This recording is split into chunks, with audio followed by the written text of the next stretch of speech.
ইন্নী ওয়াজ্জাহতু ওয়াজহিয়া লিল্লাযী ফাতারাস সামাওয়াতি ওয়াল আরদ হানিফান ওয়া মা আনা মিনাল মুশরিকিন। ঠিক না ঠিক? বলেন তো এই কথাটা আমরা কখন বলি? যখন নামাজের দাঁড়ায় যায়, নামাজের আদায় করব এই জন্য যখন বিছানা বসায় যায়, তখন আমরা সুন্দর করে এই দোয়াটা করি, ঠিক না? অর্থাৎ আমরা এটাকে নিয়েছি জায়নামাজ এ পাঠ করার দোয়া। কিন্তু এটা আল্লাহ রাব্বুল আলামিন কুরআনুল কারীমের মধ্যে সূরাতুল আনআম এর ভিতরে ৭৯ নম্বর আয়াতে সুন্দর করে ঘোষণা করে দিয়েছে। বলুন সুবহানাল্লাহ। আল্লাহ তাআলা বলেন, ইন্নী ওয়াজ্জাহতু ওয়াজহিয়া লিল্লাযী ফাতারাস সামাওয়াতি ওয়াল আরদ হানিফান ওয়া মা আনা মিনাল মুশরিকিন। আল্লাহু আকবার। আল্লাহ তাআলা বলেন, ইন্নী ওয়াজ্জাহতু ওয়াজহিয়া লিল্লাযী ফাতারাস সামাওয়াতি ওয়াল আরদ, নিশ্চয় আমি সেই সত্তার দিকে আমার মুখটাকে মুতাওয়াজ্জা করলাম, ইক্তেদা করলাম। বলেন তো আমরা সাপোর্ট হই কার কাছে? কার কাছে সাপোর্ট হই? যে আল্লাহ রাব্বুল আলামিন আমাদেরকে রিজিক দিচ্ছেন, আমাদেরকে সন্তান দান করেছেন, আমাদেরকে রিজিকের ফয়সালা দান করেছেন।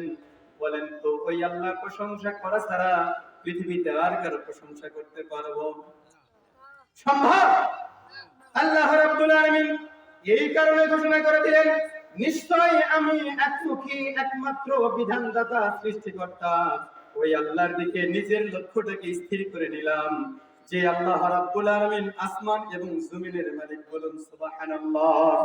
শুধু তাই নয়, তিনি সৃষ্টি করেছেন আসমান, তিনি সৃষ্টি করেছেন জমিন, তিনি সৃষ্টি করেছেন আমাদের সবাইকে। অতএব আমরা যখন মৃত্যুবরণ করব, অবশ্যই আল্লাহ তাআলার কাছে আমাদেরকে প্রত্যাবর্তন করা লাগবে, ঠিক কিনা মুসলমান? সম্মানিত ভাইরা আমার, আল্লাহ রাব্বুল আলামিন আমাদের জীবনটা খুবই ক্ষণস্থায়ী। দুনিয়াটা মুসলমানদের জন্য হলো জেলখানা, আর ইহুদি কাফেরদের জন্য হলো বেহেশতখানা। বলুন ঠিক কিনা? আল্লাহ রাব্বুল আলামিন মানুষদেরকে সামান্য কিছু সময়ের জন্য, সামান্য কিছু করার জন্য দুনিয়ার বুকে পাঠিয়ে দিয়েছেন। এই সময়ের মধ্যে যদি কোনো আদম সন্তান আল্লাহর সন্তুষ্টি অর্জন করে দুনিয়ার বুকে তার জীবনের ফয়সালা যদি করে নিতে পারে জান্নাতের, ওই ব্যক্তি মৃত্যুবরণ করার সঙ্গে সঙ্গে জান্নাতের মেহমান হিসেবে কবুল হয়ে যাবে। বলুন সুবহানাল্লাহ। সম্মানিত ভাইরা আমার, আল্লাহ রাব্বুল আলামিন এমন সুন্দর করে আপনাকে আমাকে গঠন করে পাঠিয়ে দিয়েছেন। আল্লাহ তাআলা এই কারণে সুন্দর করে ঘোষণা করে দিলেন, ওয়াত-তিনি ওয়াজ-যাইতুনি ওয়া তুরি সিনিনা ওয়া হাযাল বালাদিল আমিন। আল্লাহু আকবার।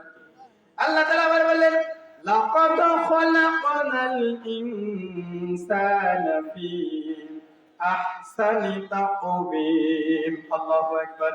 আল্লাহ রাব্বুল আলামিন দুনিয়ার বাসীর জন্য দুনিয়ার মানুষগুলোকে সুন্দর করে এবং সুন্দর চেহারা দিয়ে সৃষ্টি করেছে। বলেন তো এত সুন্দর সৃষ্টিকুল দুনিয়ার বুকে মানুষ হওয়ার পরেও যদি আল্লাহকে ভুলে যায়, বলেন তো ওই আল্লাহর নাফরমানি করে ওই ব্যক্তিকে আল্লাহ রাব্বুল আলামিন বলেন তো কোথায় পাঠিয়ে দিবেন? আল্লাহর নাফরমানি করলে আল্লাহর বেহেশত পাওয়া কখনো সম্ভব নয়।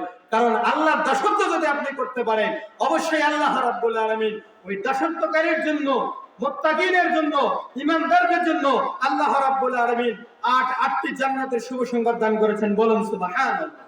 তাহলে ওই আটটি জান্নাতে যাওয়ার জন্য আমাদের অবশ্যই আল্লাহর দেওয়া বিধান মোতাবেক আমাদের জীবনটা পরিচালনা করার দরকার আছে না নাই? আজকের এই মাহফিলের আয়োজন যারা করেছেন, এই মাহফিল আয়োজন করার কারণে মাইকিং করা হয়েছে, পোস্টারিং করা হয়েছে। বলেন তো তারপরেও মাহফিলে সকল শ্রেণীর মানুষ আসতে পারে নাই, ঠিক কিনা মুসলমান? আল্লাহ রাব্বুল আলামিন শুধু কানের মধ্যে গিয়ে মাইকের আওয়াজ দিয়ে এই মাহফিলের শুভ সংবাদ দান করলেই হবে না, বরং এই মাহফিলে আসার জন্য অবশ্যই আমাদের দিলের একটা টান থাকা লাগবে, ঠিক কিনা মুসলমান?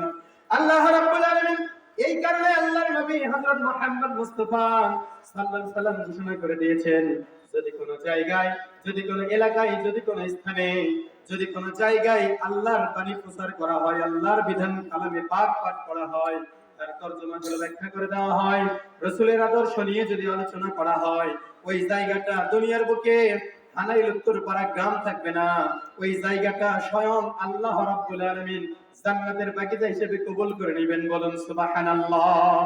তাহলে এরকম জান্নাতের বাগিচায় সবাই বসতে পারবে না, যাদের নসিবে আল্লাহ রাব্বুল আলামিন কবুল করেছেন একমাত্র তারাই বসতে পারবে। বলুন সুবহানাল্লাহ। তাহলে আজকে আমরা আছি কোথায়? জান্নাতের বাগানে। বলেন তো এই জান্নাতের বাগানটা আগামীকাল কি এখানে বসবে? আগামীকাল বসবে না, আগামীকাল বসবে না। আজকে দিনের জন্য ক্ষণস্থায়ী হিসেবে আল্লাহ রাব্বুল আলামিন এই জান্নাতের বাগিচা গঠন করা, প্রস্তুত করার তৌফিক দান করেছেন, যার কারণে আমরা করতে পেরেছি। বলুন আলহামদুলিল্লাহ। আল্লাহ রাব্বুল আলামিন এই কারণে বললেন, আমি তোমাদের মধ্য থেকে এমন কিছু ব্যক্তিদেরকে যাচাই বাছাই করে নিয়েছি, তাদের একমাত্র কাজ হবে তা'মুরুনা বিল মা'রুফ, ওরা ভালো কাজের দিকে আহ্বান করবে। বলুন সুবহানাল্লাহ।